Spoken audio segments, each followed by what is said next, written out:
We Morning. made it. Good morning. Did you do your cold plunge today? Nope. No? Didn't make it today, no. Oh, bummer. Dang. Well, I guess that just shows you we have cows in the background here too because we are at Shirttail Creek Farm. This is Sam from Shirttail Creek Farm, so welcome. Yeah, we were just talking about, just lots, so busy, running a business and running a farm, and basically Sam also takes care of his health, takes care of his wellness. So he does cold plunges every morning. Yeah. And it was like 35 this morning, so he will do it in the super cold or warm. I would have done it. I think if we didn't have the interview, I would have gone. But yeah, normally Monday through Friday, I go every day. Yeah. Yeah. But how long do you go for? I do 3 minutes. Oh, 3 minutes. Okay, cool. Yeah, at like 47, 48 degrees. Yeah. Do you set a timer? I do. Yeah. I do. And then, but by the time it goes off, it's like gotten easier by that point. So if you needed to stay longer, you could. But yeah, I'm like, I got stuff to do. It's okay. All right. So take care of your health and wellness by, you do a cold plunge every morning. You work out at 4:30. I know I've been here on the farm for a few days and, just touring the pasture and then also just, being a part of Sam's life and behind the scenes. We had a cookout last night, which was amazing. We did archery, which was super fun and cool. So I love, sort of those in-between moments that really, just make you feel really good about who's, the hand that feeds you too as well. So well, and it's funny because for me, like starting the farm was a personal evolution of my relationship with food and how I viewed it. And a big part of why we wanted to do this was to get more connected to our food. I think a lot of people share that sentiment. And so, yes, we're very busy, but we also wake up and get to be outside on our farm every day and do something that we love. And like you said, we live in a place where I can go hunt in the back of my pasture in the evening or in the morning, or we can go target shooting. And so there's a lot of added benefits to being out here, but it's a beautiful, it's a full and beautiful life, Yeah.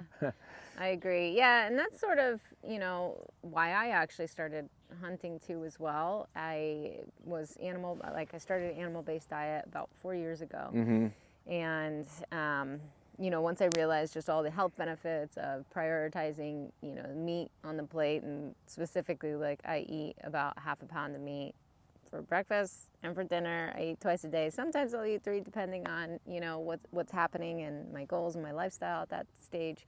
But I eat meat every day. And so once I started to realize the benefits of prioritizing super high quality, meat, not really like the factory farming meat because one, I didn't even like the taste, but I feel like grass-fed, grass-finished, the way nature intended to raise these animals is super important to prioritizing the plate. So I saw the health benefits. Then, a few years, 2 years went by and I thought the same. I wanted to get closer to my food. So this is kind of why I started hunting. And so I've been loving it lately and been leaning into it. And I know we have to go out soon and get to hunting together. But yeah, it's kind of like now I'm here on the farm like, oh my gosh, do I start a farm now too? But maybe not. Hey, yeah, why not? We need more farmers. Yeah.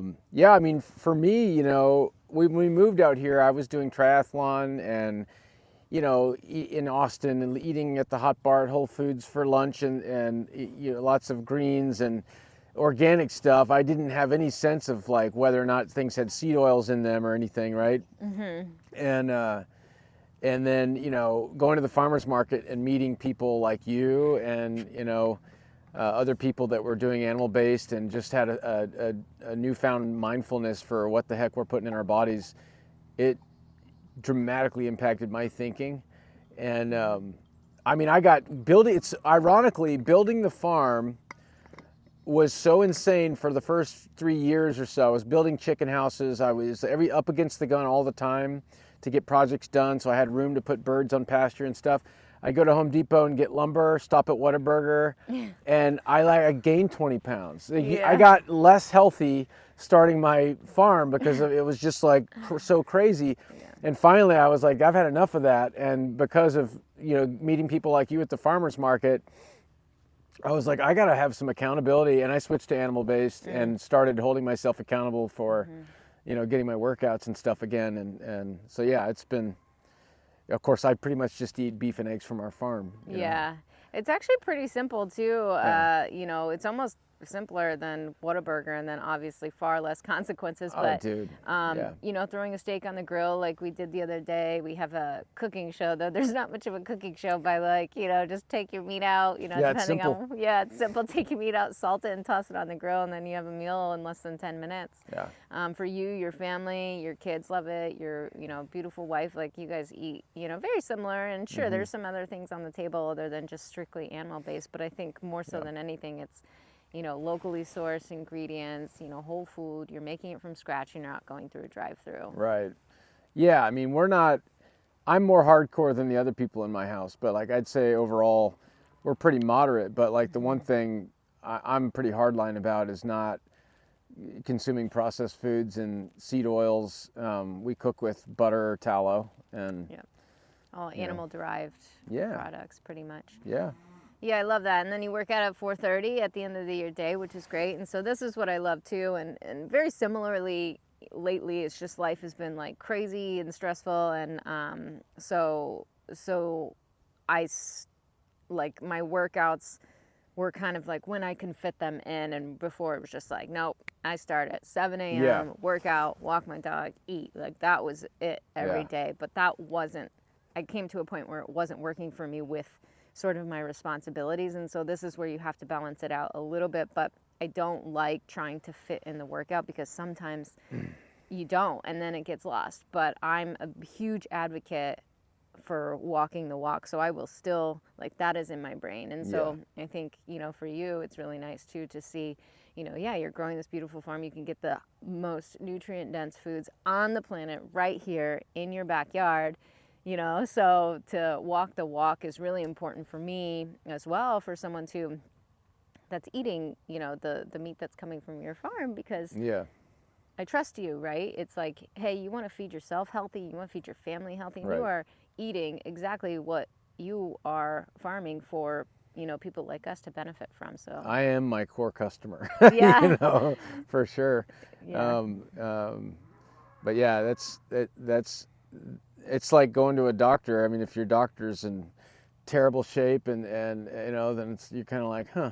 Right. Like, how can you tell me I need to change my habits, I know. I mean, I know this may be like unpopular opinion, but it's kind of how I feel about farmers too, where I feel that, if they sort of look very unhealthy, then I don't anyways source it from that, but I'm like, are you eating the food on your farm? Or are you just, and there could be some situations where that's not always the case, but typically that's where I feel good about it. Like, again, going to the doctor and knowing that they take care of their health. It's just walking the walk is kind of how I feel like I can really connect. Yeah, I get that. Yeah. Yeah. And yeah, just taking it to, hunting too is that next level. We talked about how if you did want to get closer to your food, hunting's a great option. Well, I think hunting is like the most fundamental human experience that most people don't ever have anymore. It used to be just a normal part of the human experience to go and get your food from nature or get your food from a farm and be involved in the butchering of the animal. And I feel like that's lost on people. And so when people ask how they can get closer to their food or get more involved, instead of saying go volunteer on a farm, which is certainly something you can do in a lot of cases, I tell people, like, go kill something and eat it, legally. Or maybe at least be a part of the experience, right? Yeah. Like, you could hunt and stalk with somebody, maybe just be like, I'll be super quiet, just don't ruin the kill. Yeah.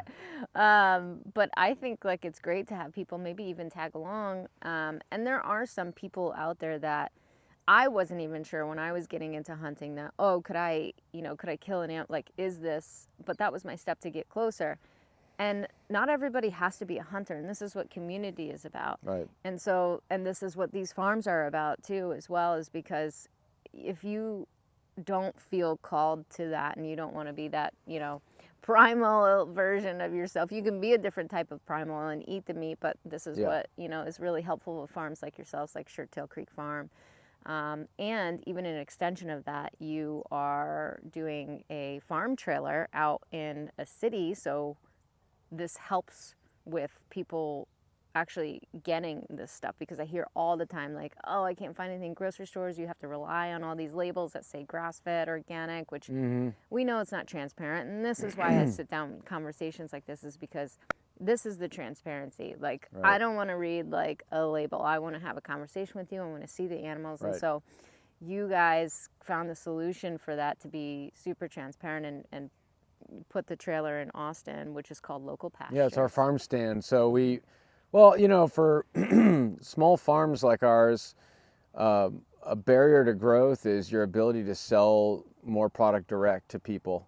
And so we were selling everything we could at the farmers markets in Austin every weekend, but then we were wholesaling through distributors, grocery stores, restaurants, and really not making much money there, because there's not a lot of, our cost of production is so high, there's not a lot of room in the margin to reduce your price to a wholesaler and let them make money and then go resell your product. And so you really need to be able to sell direct to customers, and that's really what most of the customers want too, is they want to buy straight from the farmer or from somebody that works for the farm. And so we decided to open a farm stand in Austin, which our first one was a little trailer that's open in South Austin, and now we've got our second store, which is a small brick and mortar store in North Austin. But and it's great because it allows us to make our products available. You don't have to wake up at Saturday morning and hurry to get to a farmer's market and try to park and everything. You can go 7 days a week and get, you know, and it's not just our stuff. That's the cool thing, is like when we started the farm stand, the thinking was like, we partnered with another farm, Bellevue Farm, and we just wanted to pool the cost of opening something where we could sell our products.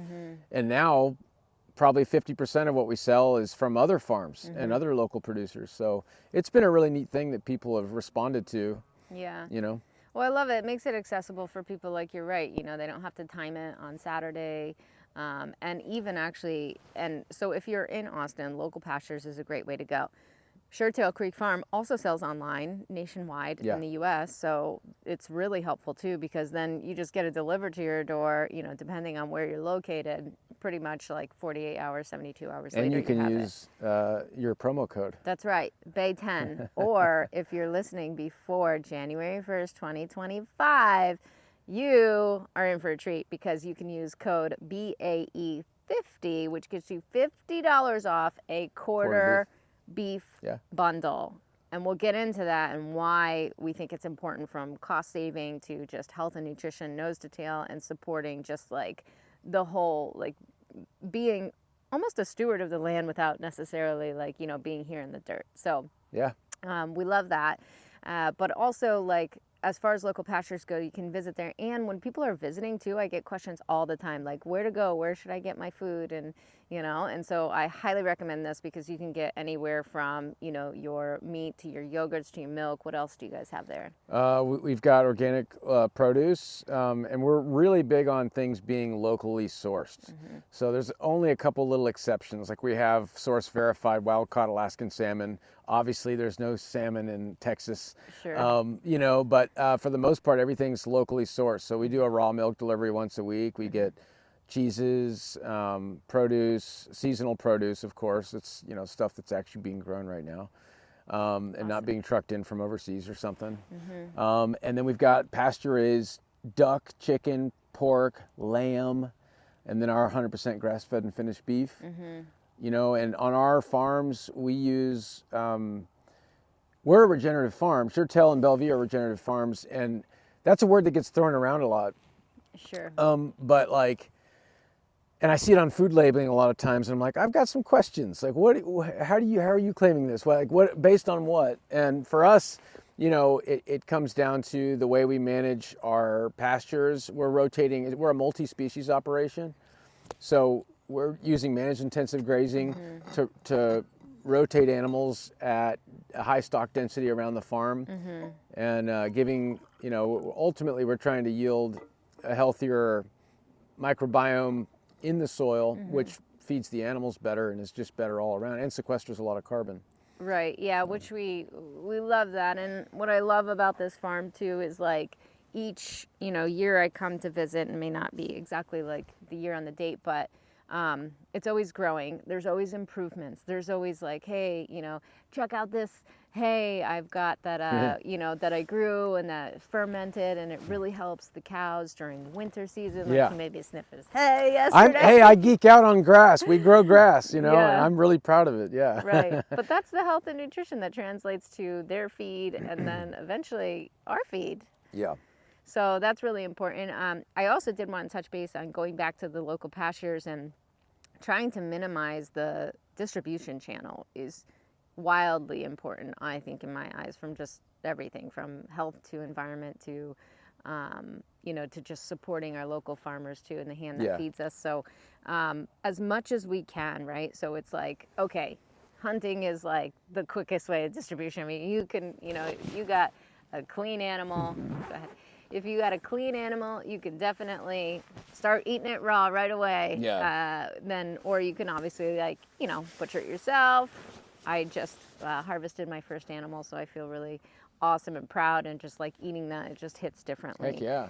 And so doing that, right? Okay, fine. Maybe you don't hunt or whatnot. So then maybe you come out to the farm, visit Sam, literally, pretty much a fresh harvest from a, farm-raised animal, going to the farmer's market, or going to stores like Local Pastures where that it was just butchered here, put, frozen, and then delivered to the store, just one truckload. Yeah, and unfortunately, I mean, there's so much stuff we don't know about that happens to the food that we buy at the grocery store in terms of how it's stored or preserved or produced, that it's hard to ever really know for sure where it came from or how it was raised. A lot of those producers that are saying they're organic or 100% grass-fed, all they have to do is sign an affidavit saying, oh yes, this is true. Right. Knowing full well that it'd be hard for someone to disprove that in many cases, and then you get the meat. And I'm not saying like all producers are doing that. I don't think they are, but I know it does happen. And as a consumer, that's concerning to me. So I think people always ask me, like, how can I get food that I know where it came from and how it was raised? And I think the best thing to do starting out is to go to a farmer's market and look the farmer in the eye and ask them questions. Yeah. And if they can't answer your questions, it's a red flag. Right. If they get weird and dodgy about it. Yeah. And so, yeah. I had one, sorry. Troxy! What is she eating? No, she's eating grass. Oh my goodness. Okay. I had one when I was visiting, I forget where I was visiting exactly, but I went to the farmer's market and I just asked some questions. Specifically, it was bone broth, and most of it is water, right?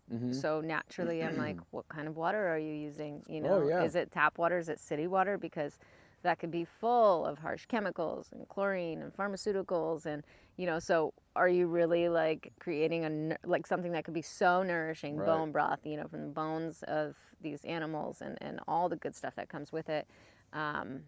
What's the water? And she's like, it's water. I was like, okay, well, I guess we'll move on. I won't pick that. You probably wouldn't get that reaction if you went to the store, saw that it was organic, saw that it was grass-fed. Like, how do you know? But then that reaction is like, great, then, whether it's water, whatever water you use or not, I don't want to support Well, that. and like as producers, we should always be striving to do the best job that we can. And there have been times when people ask me questions about something I'd never really thought about. Like when we started raising laying hens, we just bought a corn and soy based feed ration from a local feed mill and didn't think much about it. And then people started asking about the soy, and then I realized, like, oh, this is actually important to people, and so, the response there is to, want to do better. So if your bone broth has tap water in it that's chlorinated, it's like it's an easy fix. Right, reverse osmosis, filtration, purification, or, so. And these are things that, like, we think of that come up too, and so, not everybody can think of that too. Even you yourself, we talked about the feed ration in the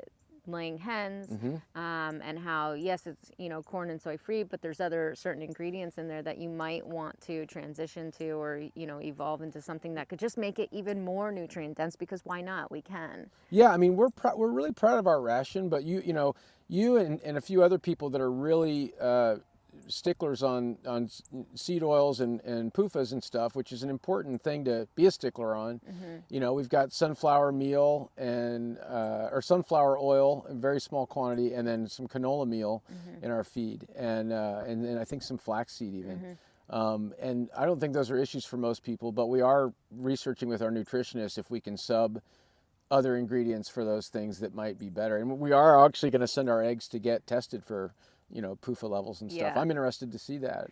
Yeah, which is great, because I've gone to a lot of different farms, and I do this, especially the ones that, I eat. I don't think I eat anything that's on, things that my list of recommendations that I haven't actually had these conversations with the farmers too. And then this is also what this channel is for too, so that you can get closer, because not everybody, has that ability to, sit down and have these interviews. And so this is your label right here, right? But like more in depth, like awesome conversations. And so, it's easy to, just sort of like call up or send an email and be like, oh, well, you have this ingredient in it. Like, I don't think so. But to get to know you and to know that you're willing to change and willing to evolve and to, send your products to the test, because that's really the answer. And these farms that I've visited, there's different feed rations for each one, depending on location, and maybe they get local sorghum or local corn, and the results in the test from a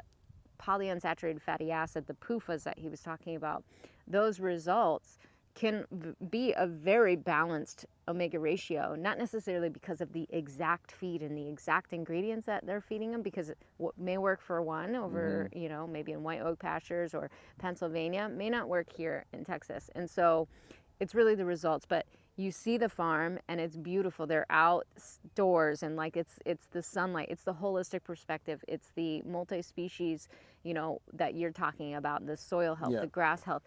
So they're outside, they're getting fresh air, they're getting sunlight, they're picking bugs, grass, all these things, in addition to some of the feed that you provide.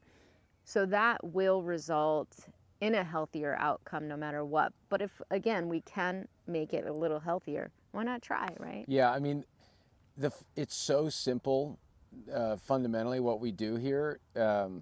We're trying to let animals live and exhibit their natural behaviors and not stuff them into confinement feeding operations and things like this, high stress situations. So, the stocking density, we move cattle in such a way where they can come in on a 2-acre paddock, 80 head can go in on a 2-acre paddock for a few hours and graze it, and then we move them off, and so it's actively managed, but it's in a way that's fundamentally our approach to farming, and in general, like the regenerative pasture-raised approach to farming, is that you want to allow animals to exhibit their natural behaviors, and it's a farm, so you do have to provide nourishment to your animals. We are raising animals for food.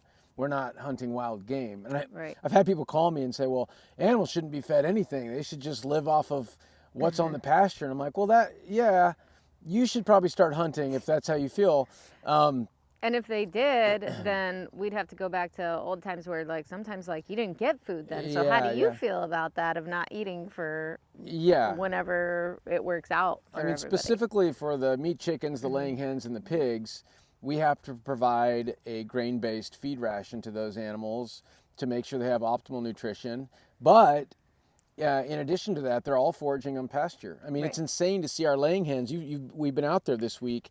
They are constantly during the day running and foraging and getting bugs. You'll even see one occasionally with a field mouse, and all the hens are chasing that hen because it's got a field mouse and seeds and everything else. And so a huge percentage, I can't quantify exactly how much, but Joel Salatin's talked about this in his books, that at times up to 30 or 40% of the hen's feed intake is what they're foraging on the pasture, which is really significant. And I think speaks to the quality of the product, the quality of the meat and eggs, the fact that the animals are foraging off nature and the pigs are rooting up grubs and eating, acorns and pecans and things that come out of the trees. A lot of our pigs are in the more heavily wooded parts of the farm. Yeah, which by the way, they're some of the cleanest pigs that I've ever seen, and you and I think North Star bison are like one of the only places that I will eat, and white oak pastures, pork from. Not that everybody's corn and soy. I know here's corn and soy free, and then North Star bison too is as well. But again, they're all pasture raised, beautiful, and again, there's results where it's a very, clean and healthy pig. So we love that. Yeah. And speaking of, I have some sad news for you. Uh-oh.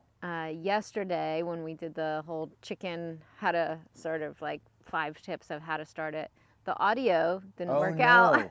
So we're going to do it right now. Okay. And then we could clip this, but basically, like, so again, this whole like, ebb and flow of me like hunting and then, getting food from the farms and like pretty much avoiding grocery stores at all costs. Loving that, right? And then I'm thinking about, okay, maybe like homesteading, but not too much because look what you did. You tried it and now you have a whole farm and now you're going crazy. You can't even make an appointment an hour later. But so anyways, no, we joke about that because I told him like, oh, maybe 15 minutes more. Everybody that knows me knows that I struggle with punctuality. If I went to a job interview and they said, what's your negative attribute? I'd be like, punctuality. Yeah, exactly. So the question is, okay, naturally it's very accessible to feel like, okay, I want a laying hen. Yeah. Because I can just get eggs from my backyard. Great. You don't need tons of acreage for something so simple like that. So what are, 3 to 5 tips of how to just start getting that sort of like that source of food where you can just get eggs from your backyard, because this is where Shirttail started it all, like you guys started. Well, literally, we moved here and we bought the farm. We were renovating the old farmhouse in front, and I had a plumber that came one day and he gave me a rooster and 5 hens. And I got this idea that, well, I wanted to figure out how many hens I needed to produce enough eggs to sell like $1,000 a month. And so I don't know what that was, but I went on this mission and I built a chicken coop in our barnyard and I got more hens. I think I wanted to have 30 or 40 and Carolyn thought that was nuts. And then that evolved into now, 7,000 hens on pasture and a whole business that, but yeah, ultimately I just was fascinated with this idea of getting my own food. And in the beginning, and then that coupled with, a need, a sort of change of career path and a need to figure out how to make a living led to me doing this, Yeah.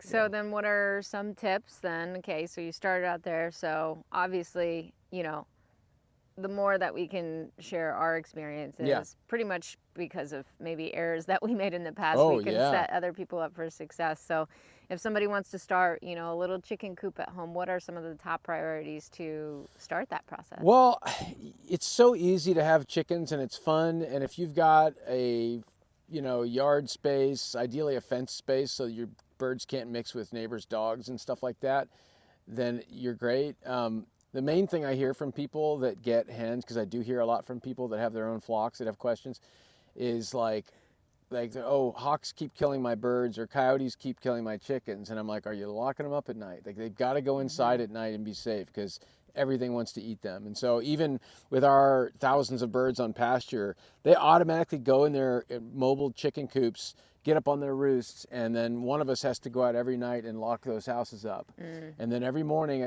before sunrise, my wife Carolyn goes out and opens them all up. And so what I'm saying is they've got to get secured at night. Right. You need to have a place where they can be secured at night, and ideally have a roost bar they can get up off the ground. So that's number one. Like that's it, because anybody can go get chickens, but keeping the chickens is the challenge. It's kind of like plants. It's like, oh, they're so pretty, and people buy it, and then they just realize they can't take care of them. But it's like the lowest hanging fruit for animal-based protein that you can get, right? I mean, anybody can grow a garden too, which is awesome, and we do that a little bit here, but eggs are awesome. So number one tip to start is like, protect them from predation. So we have that tip. Then, okay, now we still have to keep them alive. Great, like we're keeping them away from, any sort of animal that can take their life and, essentially take your eggs.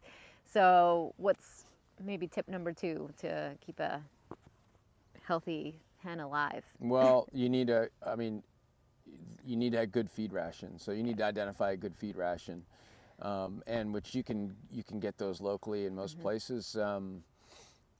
Corn and soy free store-bought feed rations are tricky. We do actually sell our corn and soy free feed that we ship nationwide, but amazing that you can get online, and I'll put the link down below too. Yeah, and that's our custom milled ration. All the ingredients are on our website. You can look at those, but I didn't bring that up for that reason. But yeah, identify a good feed ration that makes sense for you.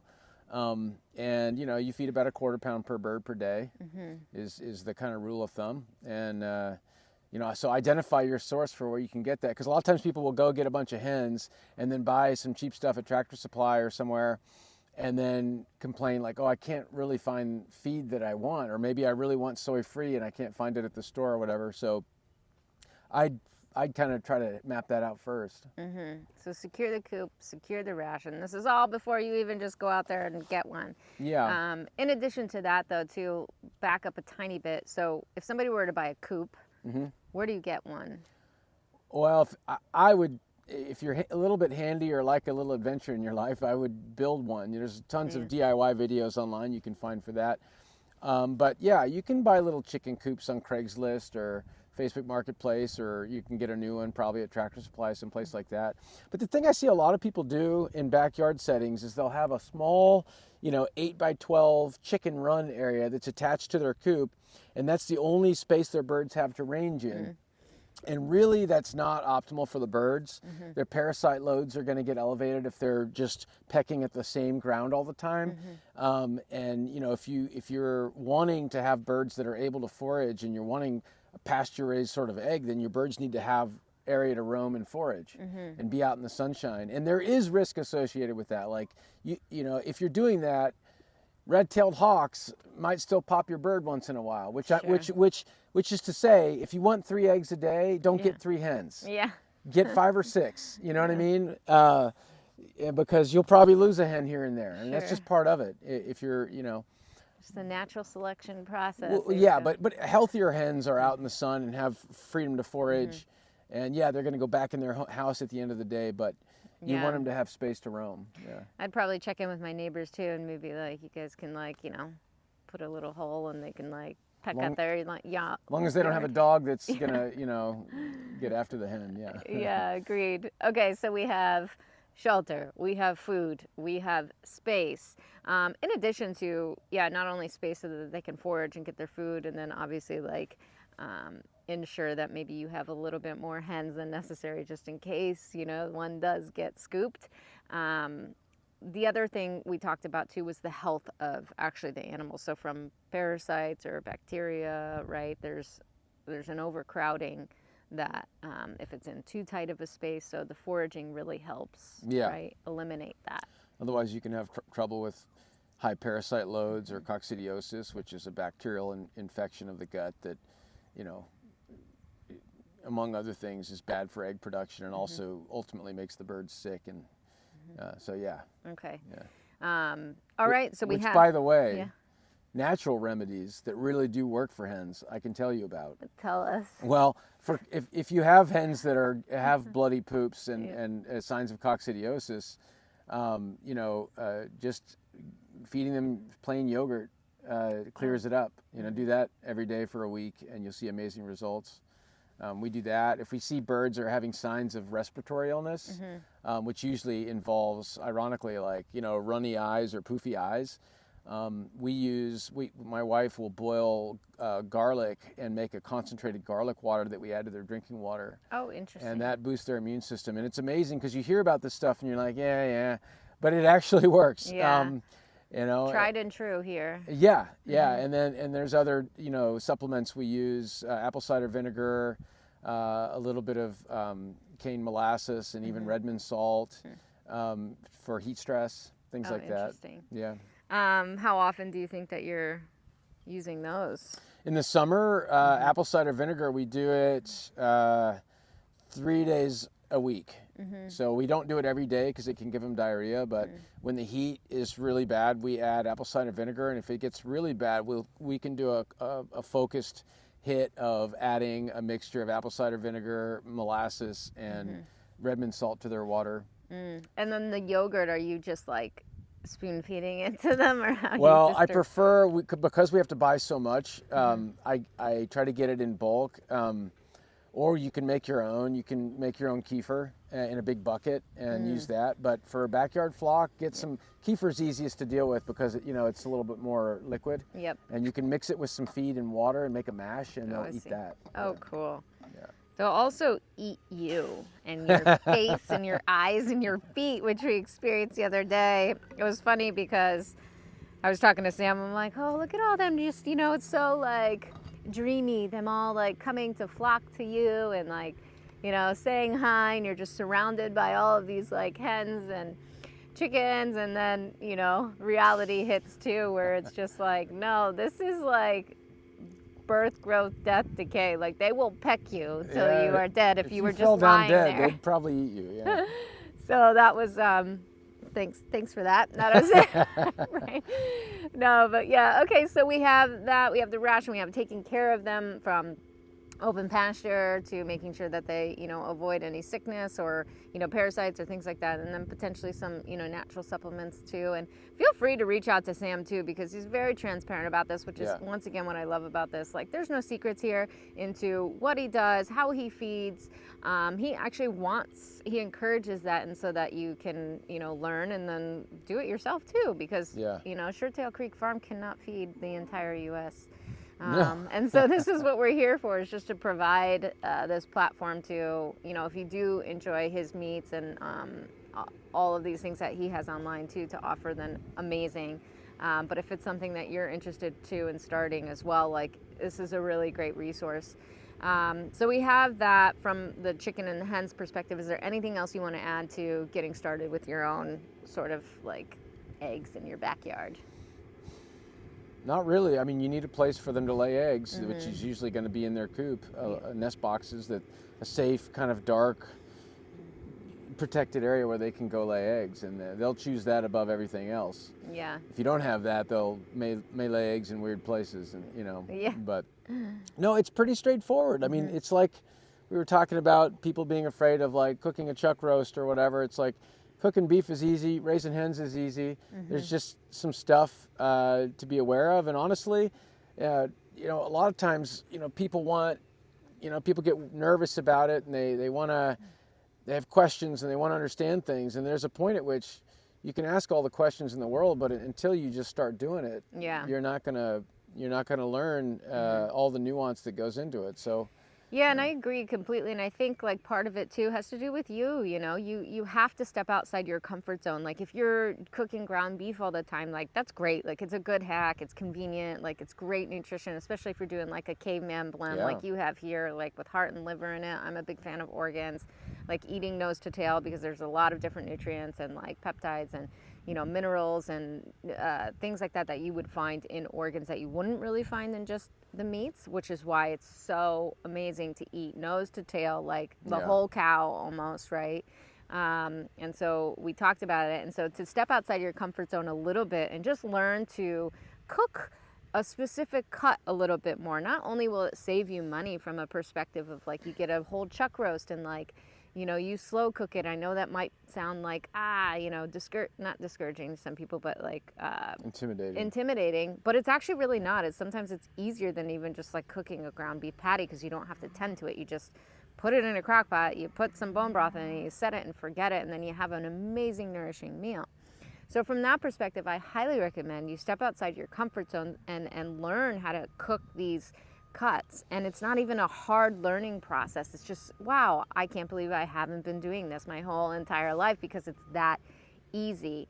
And so one of the other things, this has been a process of 4 years too for me, to just get closer to my food and to like hunt, and then to want to even like, have backyard hens. And I started out, maybe steaks and ground beef, but then I started cooking chuck roast and oxtail and, stuff that you guys all provide online too. And you could start with the a la carte. Osso buco, like our favorite. And I think that this is really good to understand. So you're starting to understand how to cook. You're starting to understand the different nutrients that are involved in these different cuts. You're starting to understand even just the anatomy of the animal, right? Which is, I think, it helps me just understand like the whole entire process of my food today. Just starting to learn these different cuts, and then so from that perspective, you could also purchase, whether it's like an eighth or quarter cow share. And if you are in the US, a quarter cow share, we're running a promo again before January 1st, 2025. $50 Heck off yeah. if you do a quarter cow share with Shirttail Creek Farm for my audience only. I'll link it down below. Very 50. Yeah, and that's his nose to tail. You get, what do you get in this quarter cow? Oh, and the quarter cow, well, first of all, you get about 50 pounds of ground beef, which... So you still have that comfort zone there yeah, that you could cook. Totally. But you get another 15 pounds of roasts and another like 9 pounds of short ribs and ossobuco, and then a whole slew of steaks. I think it's like 6 pounds of a ribeye, 6 or 7 pounds of New York strip, a few pounds of sirloin, some skirt flank bavette, some filet. So you get a good mixture of everything. And like, that's an important thing too, is because, a lot of us have grown up going to the grocery store where meat is a commodity on a shelf, it's in a package, and a ribeye is a ribeye and ground beef's ground beef. But the reality is, if you take a holistic approach to eating and looking at the animal you're eating, that animal consists of a lot more than ribeye. In fact, we might get 30 pounds of ribeye off of a 1,000-pound animal. So, the roasts and the briskets and the chuck roasts and the rump roast and the ossobuco, which is the shanks, the leg, are such amazing cuts. And that's all a part of that experience. And I think, I've noticed a lot of people, when they've started eating animal-based, have started thinking about like, what else is in this, talking about nose to tail. Yeah. It's like, yeah, there's the actual tail you can buy and eat, and there's the tongue, and the tongue is so underrated, it's so good. Yeah. dude. It's so good. I know it's like, what the heck am I gonna cook with this tongue? But if you're like, I have gone to, like, I call it like the tongue tour. Essentially, I've gone to all the places that I visited, ordered tongue, cooked it for the people I'm staying with, whether it's friends, family, whatever. And now they're ordering it on repeat. They're like, oh my gosh, what have I been missing my entire life? Yeah.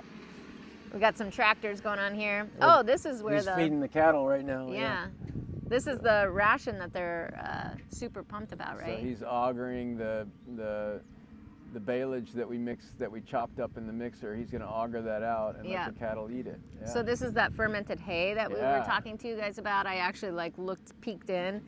And it almost looks like this big old food processor inside. They mix it up and they chop it up really nicely. It's really good for their digestion too, as well. And obviously they love it. They're running to it right now. Yeah. So, dang, they're almost like kicking each other out of it to like get some. So yeah, cool. Like, that's exciting too. Like, we talked about just like geeking out on just this is something that you created, and you are being a true steward of the land to just like be a part of this like beautiful process and this healthy process, from tending to the land, to the soil, to the grasses, to the cows, and then the going through the whole process of the harvesting and the butchering and then feeding. Well, what's beautiful about it is when we're not in extreme drought and conditions allow, which is most years, honestly, but we've had a few really bad drought years lately, but this has been a good year for rainfall. And we're able to produce almost all of what our cattle eat, and so for a big chunk of the year they're grazing, so they're just eating it themselves, and then there's chunks of it that we mechanically harvest with machines to store for wintertime right now when we don't have good grazing.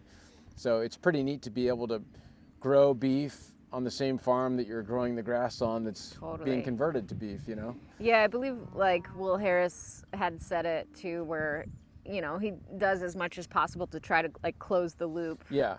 So there's not any like external, you don't need to rely on, sort of external. So it's a fully or independent, right? Farm. Mm-hmm. So that's really cool and again, it's like, it's really cool to learn that is the end goal, right? So you're just always going to continue to grow and get better. Well, with the ruminants in particular, and that's why I want to add lamb to our operation at some point, because our grazing operation with cattle, it complements doing the same thing with lamb. But Yeah, I mean, obviously we've got to, we custom mill feed for our chickens and pigs, and but for the ruminants, they eat grass and we grow grass. So Yeah. like I said to you yesterday, I really geek out on growing grass and the soil science and what goes into that. Yeah, and the ruminants are really, special. We like, the monogastric animals too, and like the pigs Sure. and the chickens for, maybe variety in our diet, but the ruminants are really something that just sort of creates a lot more life on this planet. And, and again, just like sort of being that steward to help that process is really special. And Yeah. so I appreciate it as a consumer too. And just, again, like having these conversations and learning more about the process, is something that really helps me be more intentional and mindful in life. It doesn't have to mean you have to, go out and like be connected to your food. Like that doesn't have to happen. But if you want to, here are the steps. So that's awesome. So we did a live last night, an Instagram live where we did a giveaway of some meat. So hopefully next time, maybe in the future, we'll do another one of those too as well, because those are always fun. And people got to ask questions. And so maybe, from some of the questions from last night, we could kind of address some of those where they ask, about shipping, like you ship in the U.S., correct? And so Yeah. somebody was like, I'm from New York. How does that work? Yeah, we ship all over the 48 contiguous United States. We have within our state of Texas and within our surrounding states, which basically the states that we can get to within 2-day ground, which goes all the way up to Illinois. So and goes out to northern Florida, and so we've got a pretty big reach where we can get to people with ground shipping, which we do at a flat rate. So no matter how much you order, it's a flat rate. If you're in New York or California or Miami, we have to ship 2-day air, so it's a little more expensive, but we do ship everywhere, and we try to make it accessible to people. I love that. Yeah, because a lot of times too, it's like I'm very specific about where I source from at my farms, and sometimes like if I'm traveling and I don't have time to like go visit the farm directly and talk to them and source my food, I'll actually just like ship it right to my location of where I'm going, doorstep. It's like I know him, I trust him, and this is what I want. So it's actually a really cool travel hack for me. Yeah, it's great. I mean, and we are proponents of finding your local farms and supporting your local agriculture, but there are people in areas of states that are far from us that say that they have trouble finding that where they are, and so we're certainly here for those people if they want to honor us with their business. Yeah, I mean, we just had like in some of my favorite cuts of yours too as well. So if you're just kind of maybe grazing through the site and you're like, wow, what's the best? And so some of my top favorites, honestly, that come from you is like the chuck roast is like my main go-to. Yeah. I have a ton of those, and like every time, like in my cart, where it's just so easy, again, slow cook, and they are so yummy, especially even during ski season, because I put them in like a thermos and just have them on the mountain. I'm like, this is amazing. So that is one of my favorite, and the pork fat. Actually, I just made pork fat fudge, and you had. Oh yeah, that was good. How did you take it to Carolyn or your kids, or did you eat it before? Everybody liked it. Did they? Oh, good. That was amazing. Yeah. Yeah. The pork fat fudge is like amazing. This is corn and soy free pork fat, so it's cleanest pork that I've had, and so that the pork loin chops are really good. And then the ossobuco we talked about too. Those are beef just like, shanks. Yeah, so that's from this part of the leg. So you've got that shank bone running through, which is the marrow, one of the marrow bones. And when you cook those shanks, it's got that bone with the marrow in it, and you slow cook that all day, and it's like just decadent goodness. It's often mistaken actually with the oxtail that comes from here, from like the tail, right? So they think it's like the ossobuco, where this is the oxtail, and then this is the actual ossobuco from the shanks, shank, right? Yeah. So I love those. Again, another slow cook. You got to cook it favorite. low and slow. I mean, when we first started slaughtering cattle, there's so many cuts we hadn't eaten, and we were like, dude, we got to know what these are all about. And I remember the first time we cooked it, we didn't do it long enough, and it was like, oh. Yeah. But if you put that thing in the crock pot and let it go all day, oh my God, it's so good. It's so good. Set it, forget it, and then you're just like, wow. Like it feels like Grandma was cooking all day for this super yummy meal, but it's not. It's like you forget it, and then you eat it later, and you're like, wow, I'm proud that I just tossed that in the morning and had it later. It's underrated. Yeah, you know. Another thing that's underrated too, which absolutely love from Shirttail Creek Farm, is the flat iron steak. We talked about that. So this is a steak that's like definitely underrated. It's like middle of the line from a price point standpoint, but like I almost think it's like better tasting than ribeyes and quicker, and so it's definitely not as high cost as a ribeye if you get it a la carte. If you get it in like, you know, you get a cow share, which is like your eighth or your quarter cow share of beef, you actually get those ribeyes at a very low cost because you're not just doing a la carte, right? So there's the ribeyes that if you are buying at a la carte then are super expensive, and then it's not ground beef, so you're like, but I kind of want a steak, but you want to save a little bit of money, and then you want a super easy sear, almost like a minute and a half each side, that is like melt in your mouth amazingness. The flat iron. Flat irons are great, and that's become my favorite steak to eat. Yeah. You know, I eat all the cuts because I like to test all our animals, and hey, sorry, somebody's got to do it. Yeah. But, quality control. I'm so glad I was here for a part of the quality control. But honestly, you know, to be honest, the most of what I eat is caveman blend and ground beef because I'm always in a hurry, and honestly, and I'm not like, we talked about this, but like I'm not a picky eater. Like I don't need a fancy meal with all kinds of flavorings. Like I just like eating salted meat. Yeah. You know, it's simple. I love the simplicity of it, and so the caveman blend has the liver and heart in it, which I absolutely love, especially for travel too, because it's like you have like, you're pretty much like your vitamins and supplements are in there in one burger that you can just cook and make and prepare, so that you can, whether you take on the plane and you travel or whatever, it's convenience food.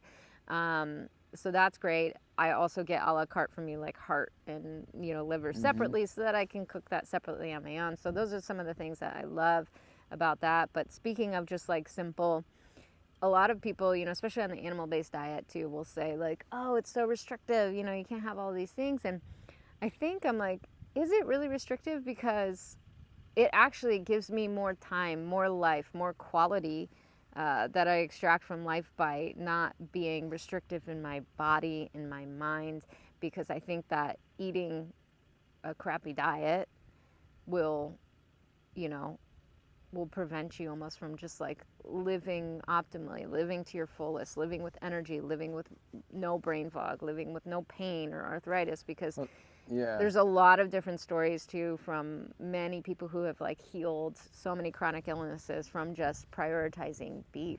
It's so funny though, because like that sentiment is kind of like saying, oh, this drug-free life is so restrictive, I can't do heroin, and I can't, you know, and it's like, well, yeah, you can't eat like processed foods and garbage, but you can do whatever you want, but if you want to eat animal-based, it's probably because you want to get the garbage out of your diet in the first place. So it's like, sorry, like if you go buy ice cream at the store and you see 46 ingredients in there when it really should just be milk, cream, sugar, and vanilla or whatever, you know, like, do you want to eat all that stuff? Do you want to eat red number 40 and you know, soy oil and all the stuff they're putting in the food? No, that's why you're on this journey to begin with. So it's really a function of like, and I think when I switched to eating animal-based, it was like a change of just my perspective and how I frame these things in my mind. For a little bit, I felt like I was losing something because I was, I go to want to eat a cookie and I'd be like, no, that cookie's full of seed oils and high fructose corn syrup. But then pretty quickly you're like, I feel amazing. And actually, like, is it worth it? Right. Once in a while, I might come across an Oreo, and once in a while I might eat it. And once in a while I might go, that was worth it. Yeah. You know, but I'm not going to eat a whole sleeve of the things, right. You know? But if you had pork fat fudge in your, you know, which one would you choose? I mean, obviously, exactly. If you have the choices, because sometimes we do want something sweet, you know? Yeah, or maybe sometimes like you just want to feel like a little naughty for some reason, which is why like, you know, sometimes maybe you want, I don't know, like a whiskey or something. We know it's poison, but like, you know, there are times for celebration. Like it's all about a balance. And so I find this actually way less restrictive to do such a diet like this by prioritizing beef, you know, especially high quality beef. And just meat in general. And I mean, because we got to do like, again, like activities. Like I don't think at 38 years old I would feel so good without any, like I don't take any supplements, any vitamins. I mean, recently I got an IV hydration drip just because of like stress and sleep, but that's like a very like small speck of over the 4 years that I've been animal-based, the first time that I've ever had that supplementation, but it's like I get to extract more out of life at 38 years old. Like I feel good in my body. I'm skiing, I'm hitting the slopes, black diamonds, if you guys are curious. Not to toot my own horn, but toot. no, right? So there's that. There's, you know, hunting, and then there's, you know, wanting to go on more like backcountry, like hunting adventures. Use your damn body archery. and go do cool shit. Yeah. Yeah, and I think going back to people talking about how restrictive animal-based is or how they perceive it to be that way, I've talked to a lot of people, they're like, oh, you're doing that meat-only diet or whatever, which is not really true because I do eat fruit and some sweet potatoes and things like that. But it's like, it's as restrictive as you want it to be, you know? It's all about just making a market change to improve your overall health. And there are people, as we know, that have Crohn's or other chronic issues that they are trying to rectify by going hardcore and only eating meat and organs or whatever. But, you know, there's a broad spectrum of what that can look like, because for me, it's basically just, you know, I eat only plants and animals with an emphasis on the animals, you know? So, yeah, I think it's... Yeah, no, yeah, and I think, again, if you're watching this in like December 2024 when we're filming this right now too, it's like another great way to, because processed foods sometimes tend to be in a pickle or convenience or things like that. You know, I highly suggest like how you set yourself up for success is fill your freezer, and that will be your convenience food. You just take out some meat in the morning, toss it on, you know, in your sink or whatever, let it thaw, and then either cook it or just, you know, prep and cook for the week and whatnot. And that's the best way to set yourself up for success, so you don't have to reach for these processed foods. And then you can start to feel, you know, how good you feel when you do consume these meats. And so so it's amazing. And I actually, like, you know, I have plenty of stuff on my YouTube too with like recipes just for variety's sake, right? But I use whole ingredients, one single ingredient. There's not anything that I really use that has any more than, let's say, like 3 ingredients in it, which is still even very, very rare. So it's like beef, put some honey and butter on it, and it's amazing. People are addicted to just even that combination. That is how you flavor, you know, your meat without just feeling like, oh, I have to add, you know, this soy sauce that has like, you know, 12 different seed oils in it, and, you know, or this taco seasoning, whatever. So it's very sort of easy to do. Now, what about, you know, there's a lot of people that aren't going to take a glass container with ground beef on the road with them, or chuck roast in a thermos. Yeah. Like, what are your recommendations for people if they're on the road and they got to go get something? Yeah.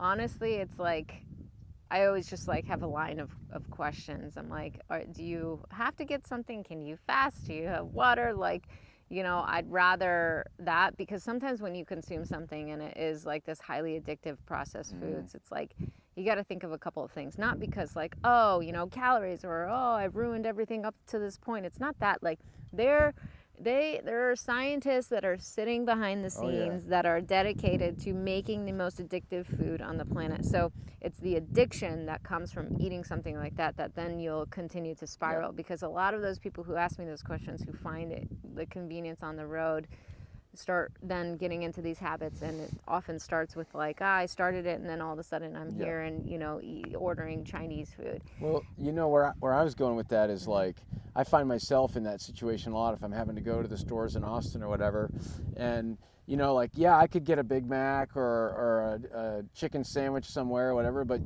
there's so many places where you can get a half a pound of brisket, or if you've got to go to a fast food place and you're on a road trip, like, get 4 patties, beef patties.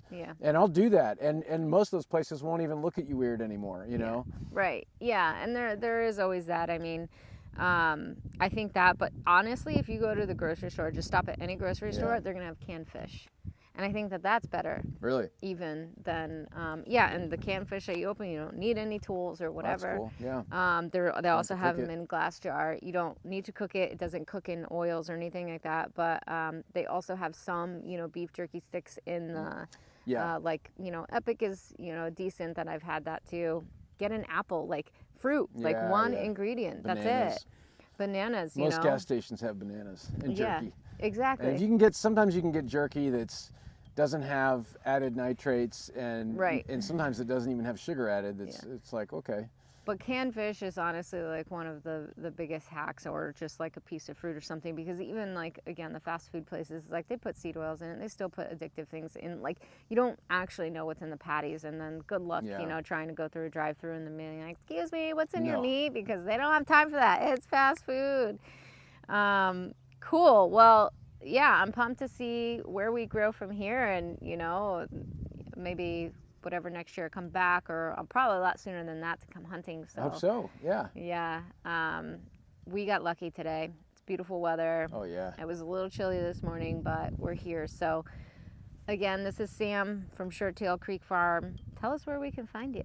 Shirttailcreekfarm.com. Yeah, we ship all over the country. If you're in Austin area, we go to 3 farmers markets in Austin every weekend. You can find those on our website, and then we co-own the local pasture stores in Austin with our partners at Bellevue Farm. But yeah, we're here, and I honestly get phone calls and emails every day with questions about our products or our practices, and I love talking about that. I'm happy to answer questions from people. So cool. Maybe you could just shoot them over this link in this video too, Yeah. where it's like, you want a deeper dive? Here you go. Yeah, here you go. I Yeah. know. We talk about, you know, the eggs and the hens, and even how to start your own, and the beef and the cattle, and all these things. And even he's got a place here. It's an Airbnb. Yeah, you right can on come the to the property. farm. Yeah. Come check it out. Talk to him yourself. So it's really cool, and loved being here. Loved the peacefulness, and just getting out of the city is Good. like amazing. It's nice having you here. I know. So thanks so much. Check out the links down below. I will link all of ways that you can follow, purchase, and even a code special for you. There's going to be 2 of them down below until we reach the new year. But yeah, start leaning into, I guess, you know, my final thoughts is start leaning into a little bit of what is new to you, what it makes you a little bit uncomfortable from just learning how to just cook something new. And maybe if you just take away one thing, it's just like, get something that you've never gotten before, and maybe do a tutorial on it. Maybe I have some on my page. Maybe you guys have some resources on your website about like recipes, and just try something new. And I think that you'll be really shocked to find that you can do that. So, You bet. cool. Well, thanks so much for joining, and we'll see you guys next time. Thanks.